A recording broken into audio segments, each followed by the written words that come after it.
የትግራይ ቦታና የትግራይ ሊቃን ቦታ ምን ይሁን የሚለውን ከመደራደር ይልቅ ከመነጋገር ይልቅ አብይና በአዲስ የታረቁት የህወሓት ኃይሎች እንዴት ተስማምተን ኤርትራን እንውጋ ነበር። ምን ዋሻቸው ነገር አልነበረም። አወዘ ናይሮቢ ታው አይሆንም። አዙሪት ውስጥ ነው የምትከቱን። ሪሜምበር 2018 ኢሳያስና አብይ እንደዛ ሲያስጨፍሩን ይሄን ነገር ጸረ ህወሓት አላያንስ አታድርጉት። ይሄን እድል ተጠቅመን በኤርትራና በኢትዮጵያ መካከል የሰከነ በድርድርና በተቋማዊ መሰረት ያለው ስምምነት ላይ እንድረስ። አዲስ አበባና አስመራ መቀሌን ዘለው ሊጨባበጡ አይችሉም። it's a matter of geography, it's a matter of history ብዬ ስከራከር ነበር። የዛ ጊዜ ሁለቱም ማድመጥ አልፈለጉም። ሲሚላርሊ ናይሮቢም ላይ ሀሌላ ከለም ላይ የተሞከረው አካሄድ አንድ ጦርነት ወደ ትግራይ ጦርነት ያስገባንን ችግር ከመፍታት ይልቅ ሌላ ጦርነት የሚደረግ ነው። ሰዎች አንድ ነገር እንሻወድ። ይሄ ኤርትራ፣ ኢትዮጵያ፣ ትግራይ፣ ኦሮሞ ምናምን ነው ነገር ክፍሎችን ቢኖሩ ደግሞ ብዙ ሚስጥር የለንም። we are one community። በተለይ ደግሞ በሶሳይቲ ደረጃ ካየኸው we are one community። ብዙ ሚስጥር አይኖርም። በአስመራና በአዲስ አበባ መካከል፣ በመቀሌና በአስመራ መካከል እኔ ሄጄ ላሉላ ሹክ ብለው አሉላ መጥቶ ለቶላ ለገብረየስ የማይልበት ብዙ ምድር የለም። I know this from experience። ናይሮቢ ላይ የተደረገው ውይይት አስመራ ወዲያ ነው የደረሰው። the same thing። ከዛ ቤትም አዲስ አበባ ላይ ጅማ ላይ ኢሳያስና አብይ ሲያደርጉ የነበረው መቀሌ ሲደርስ ነበር። ምን ፈጠረ? ይሄ ጥርጣሬዎችን እያባባሰ ሄደ እና ከዛ ወዲህ ደግሞ የትግራይ የውስጥ ምስቅልቅልነቱ በተወሰነ ደረጃ የአብይ ኮንትሪቢሽን የነበረበት ህወሓት ያው በጣም ጠለቅ ማለት አልፈልግም እንጂ ህወሓት ከመለስ ሞት በኋላ ህወሓትም ኢህአዴግም ክራይሲስ ውስጥ ገቡ። የዛ ውጤት ነው አንዱ። ምክንያቱም ለረጅም ጊዜ በመለስ ጭንቅላት ላይ የተመሰረተ አካሄድ ስለነበረ እሱ ሲሞት ስበቱ ሴንተሩን እየለቀቀ ነው የመጣው። እሱን የሚተካ አመራር አለማግኘታቸውም አስፈላጊ መሆኑን we have to sympathize። ዝም ብለን ህወሓት ዛሬ ያለው ህወሓትና የዛሬ 10 ምናምን ዓመት የነበረው ህወሓት አንድ አይደለም። የፖለቲካ የስትራቴጂክ ሊደርሺፕ ችግርም ተፈጥሯል። ከዚህ ጋር ተያይዞ የጽምዶ ጉዳይ ዛሬ ጽምዶ ይውደም ጽምዶ ይንገስ ብትል ብዙ ለውጥ አያመጣም። እንዴት ነው ወደ ጽምዶ የገባ ነው? ለኔ ጽምዶ 2018 ነው የተጀመረው። ኢትዮጵያና ኤርትራ ወይም ደግሞ ሻቢያና ወያኔ 1991 ደርግ ጥለው ስልጣን ያዙ። ከዛ በኋላ ሀገራዊ ተቋማዊ ኢንስቲትዩሽናል የሆነ የሁለት ሀገሮች ግንኙነት ሳይሆን የሁለት ፓርቲዎች ግንኙነት ነው ያደረጉት። ቢግ ሚስቴክ ነበር። ያ ስላልቆየ ወደ ጦርነት አስገባን። ሁለቱ ፓርቲዎች ሲት መቃቃር ጀመሩ። የሁለት ሀገሮች ጦርነት ገባን። ለ20 ዓመት ኢትዮጵያ በነበራት አቅም ኤርትራን ፍሪዝ አድርጋ በማዕቀብ ውስጥ ማቆየት ቻለች። 2018 ለኢትዮጵያም ለኤርትራም እድል ነበረ። ነገር ግን ያን እድል ዘላቂ ሰላምና በትብብር ላይ የተመሰረተ የኢኮኖሚ እድገት ከማምጣት ይልቅ ህወሓትን መደቆስ ላይ ያደረግነው። ፕሪቶሪያ ላይ ህወሓትን ይዘን ህወሓትና ብልጽግና ሆነው ሻቢያን የመደቆስ ጫውታ ውስጥ የተገባው።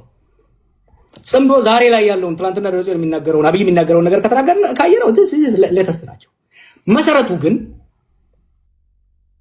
ባክፋየር አደረገ። አብይ የተከተለው ስትራቴጂ ባክፋየር አደረገና ገሚሱ ወይም ደግሞ በአብዛኛው የሚሆነው የትግራይ ሊግ ከህወሓት ጋር ሆኖ ወደ ኤርትራ የሄደበት ሁኔታ ነው የምታየው። ለኔ ጽምዶ ኢስ አ ዲፌንሲቭ ፓክት። የኤርትራ ኃይልም ከአዲስ አበባ ሊመጣበት የሚችለውን አቅሙ ኢኮኖሚውም ትልቅ የሆነ ጎረቤት ሊመጣበት የሚችለውን እራሱን ለመከላከል ያደረገው ታክቲካል ነው። ጽምዶ ማለት ታክቲካል አላያንስ፣ ታክቲካል ዲፌንሲቭ አላያንስ። ይሄ አላያንስ ምንድነው ይዞ ሊመጣ የሚችለው? ወይ እነ ደብረጽዮን እንደሚሉት አሸንፈው አዲስ አበባ የሚገቡበት፣ ወይ አብይ እንደሚለው ሁለቱንም የሚፈረካከስበት፣ ሶስተኛው ደግሞ ለረጅም ፕሮትራክትድ ጦርነት የምንገባበት እድል ውስጥ ነው የሚከተን። ለዚህ ነው ይሄ ጦርነት እንዳንገባበት መረባረብ አስፈላጊ ነው ብዬ በተደጋጋሚ የምናገረው። የኦሮሞ ጥያቄ ኢቮልቭ አድርጓል። ከዚህ በፊት የነበሩ የቡድን ጥያቄዎች በገሚስ የተመለሱ በገሚስ ያልተመለሱ አሉ። አሁን ደግሞ ኒው ኢመርጂንግ ጥያቄዎች መጥተዋል። ዋት አር ዚስ ኒው ኢመርጂንግ ጥያቄዎች? የኢንተርናል ነው። አሁን ከኦሮሞ ውስጥ የወጣ ኃይል ነው። አትሊስት በአብይ አካባቢ የተሰበሰበው ኃይል ህዝብ እየጨቆነ ያለው ይሄ በኦሮሞ ውስጥም የሀብት ክፍል የኢኮኖሚ ጋፕ ፈጥሯል። በማፊያ የተደራጀው ኃይል በፍጥነት ንብረት ዘርፎ አከማችቷል። ይሄ ሀቭ ኤንድ ሀቭ ኖትስ የዘራፊዎችና የተዘራፊዎች የክላስ ጉዳይ ፈጥሯል ማለት ነው። የኦሮሞ ትግል ከብሔር ትግል ሽፍት እያደረገ በአንድ ደረጃ ምንድነው የሚባለው የክላስ ስትራግል፣ በአማርኛ ረሳሁት፣ የክላስ ስትራግል ውስጥ እየገባን ያለው። ሁለተኛ የኢንዲቪጁዋል ሊብሪቲ የመደብ ትግል ውስጥ እየገባን ያለው አድቫንቴጅ አለው። አሁን የመደብ ትግል ውስጥ እየገባን ነው። ሁለተኛ የኢንዲቪጁዋል ሊብሪቲ ትዝ ይለኛል ከነብርሃኑ ነጋ ጋር የዛሬ 20 ምናምን ዓመት ስንከራከር የነበረው የቡድን መብት ይሻላል ይበልጣል የግል የምንለው። አሁን የኦሮሞ ትግል የቡድን መብትን ሻምፒዮን እያደረገ የሚመጣበት ለምን እንደ ግለሰብ እየተገደለ እንደ ግለሰብ እየተዘረፈ እየተሰቃየ ስላለ የህግ የበላይነትን የኢንዲቪጁዋል ሊብሪቲን የግሩፕ ጥያቄውን ሳይጥል እየጨመረ የሚመጣበት ሂደት አለ። ይሄ እንደ አድቫንቴጅ አየዋለሁ። አክሮስ ከአማራም ጋር ከትግራይም ጋር ከደቡብም ጋር ሊያስተባብር የሚችል በተለይ የመደብ ትግሉና የኢንዲቪጁዋል ትግሉ ክሮስ ብሪጅ ለማድረግ እድል የሚሰጥ መሆኑን መጥቀስ ያስፈልጋል። አጠር አድርጌ ለመጨረስ አብይ ሊያስቀራቸው ይችል ነበር ወይ? አጌን የእሱ ተቃዋሚም ቢሆን የሀገሪቷን ችግሮች በሙሉ እሱ ብቻውን ፈጠረ ማለት ፌር አይደለም። ግን የመፍትሄ ቁልፉንም ትልቁን ፕሮባብሊ 70% በሱ እጅ ነበር።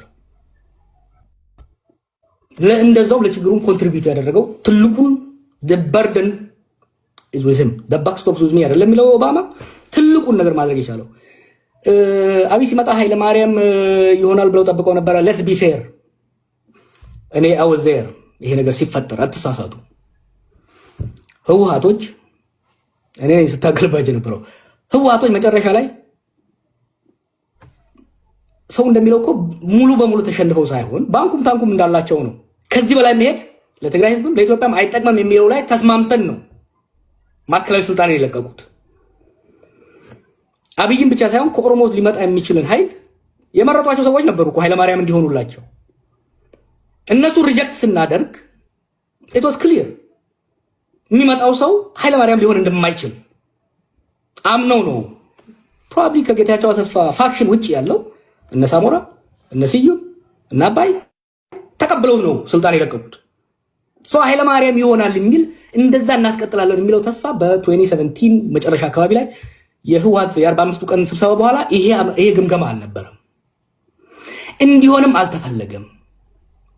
ከኦሮሞም ከአማራም ከደቡብም እሱ ፓፔት እንዲሆን ይፈልግ አልነበረም። ከትግራይም ይልቅ ይፈልገ አልነበረም። ወደ ጦርነት ያስገባው አብይን ፓፔት የማድረግ ጉዳይ ሳይሆን የኢንሴኪዩሪቲ ጉዳይ ሪአሹራንስ ያስፈልገው ነበር። በስልጣን ላይ ለረጅም ጊዜ የነበረ ኃይል ስልጣን ሲለቅ በግለሰብ በቀል እንዳይመጣበት እንደ ማህበረሰብም ችግር እንዳይመጣበት ሴንተሩን ከተቆጣጠረው ኃይል ሪአሹራንስ ያስፈልገው ነበር። አንድ ይሄን ማድረስ አልቻለም። ይሄን ብቻ ሳይሆን በኦሮሚያ ውስጥም ያለውን በአማራ ውስጥም ያለውን ሁኔታ ማኔጅ ማድረግ የሚያስችል ሁኔታ አልተፈጠረም። አንድ ብቻ መሐመድ ያለው ላይ ኮሜንት ላደርግ። አንድ መስማት የምፈልገው ነገር ስላለ ሽፈራው ቢሆን እንዲህ ሊሆን ይችል ነበር። እጩ ነበሩ። ደብረጽዮን አለ፣ ደመቀ አለ፣ ሽፈራው ሽጉጤ ያለ አብይ ናቸው የነበሩት መጨረሻው ላይ። ሌትስ ሴይ ሽፈራው ሽጉጤ ቢሆን በአብይ አህመድ ቦታ አሁን የሆነው ነገር ይሆናል ብለህ ታስባለህ? ሊሆን የሚችልበት እድል አልነበረም። ሪያሊስቲክ ሆነን እንነጋገር። የዛን ጊዜ የፖለቲካ ፕሬሸሩን በግንባር ቀደም እየመራ ያለው የኦሮሞ ኃይል ነበር። ከኦሮሞ ጀልባ ደግሞ የነበረው የአማራ ኃይል ነበር። የኛ ታክቲካል ቾይስ ከኢህአዴግ ውስጥ ሁለቱን ትልልቁም ብሎክ የማንቀሳቀስ ስራ ነበር። ሽፈራው የመሆን እድሉ አልነበረም። ነገር ግን ሽፈራው በሁለቱ ብሎክ ቢደገፍ ኖሮ የተሻለ ሊሰራ የሚችልበት እድል ነበር። ግን ሽፈራው የመሆን እድል ሃይፖቴቲካል ነው አንተ የጠየቀኝ። ግን ያ ሃይፖቴቲካል የመሆን እድሉ በጣም ጠባብ ነበረ። ሽፈራውን ህወሓት ቢያስቀምጠው በሳምንቱ ይጣል ነበር። አባዱላን እኮ ፈልጎ ነበር ህወሓት። አባዱላን ቢያስቀምጠው በማግስቱ ይገለበጥ ነበር። የነበረው የለውጥ እንትን አስቸጋሪ ነበር የሚሆነው። ቴዲ የመጨረሻ ታዲያ አብይ አልቆረጠም ያለው ለምንድን ነው? አብይ አስቸጋሪ ሆኖ ለምንድን ነው? አንዱ የመጽሐፍ ውስጥ ጽፌው ላይ ተሆነ የጁኒየር ሚሊተሪ ኦፊሰሮች በተለይ ደግሞ ፍሮንት ላይን ቲም ያልመሩ የውጊያ ያልመሩ ሲኒየር ያልሆኑ ሰዎች ሲመጡ የሚኖራቸው ሚሊተንት ማይንድ ነው። በጦርነት ያልተገራ የሚሊተንት ማይንድ አለ። ገና ተዝካለ ተቃውሞው ነበር። ያስቀመጥኳቸው ክራይቴሪያዎች ነበሩ። የሱ ፐርሰናሊቲ፣ የልምድ እጥረት እና የነበረው አምቢሽን ኦቶሪቴሪያን የሆነ ሃይሊ ሴንትራላይዝድ የሆነ ቤዚካሊ የኢህአዴግን የአንድ ፓርቲ አገዛዝ አውራ ፓርቲ አገዛዝ በአውራ ግለሰብ አገዛዝ ነው መተካት የፈለገው። 2018 ላይ ግን በታሪክ እየተጫኑት ሂስቶሪካል ፎርስስ የምንላቸው 9 ነገሮች አሉ። እነዛ ተደራብረው 9ኙም የተሟሉበት ሂስቶሪካል ፎርስ የምንለው የዩዝ በልጅ የወጣቶች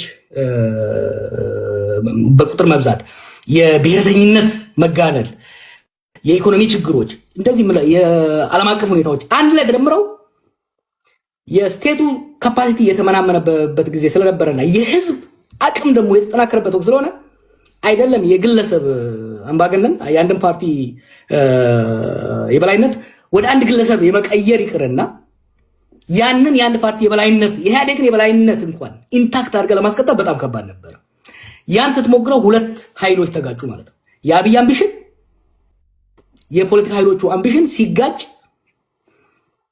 ወደ ዲሞክራሲ መሻገር ማቃተን፣ ጠንካራ አምባገነን ስርዓት መገንባት አቃተንና አኖክራሲ የምንለው ዲሞክራሲያዊም ያልሆነ አምባገነናዊም ያልሆነ ዲሞክራሲያዊ ሆኖ የህዝብ ቁብልነት የሌለው አምባገነናዊ ሆኖ የስቴት የበላይነት ያለው ኃይል መፍጠር አቃተንና የፓወር ሴንተሮች አሁን ቅድም መሐመድ አንስቶታል።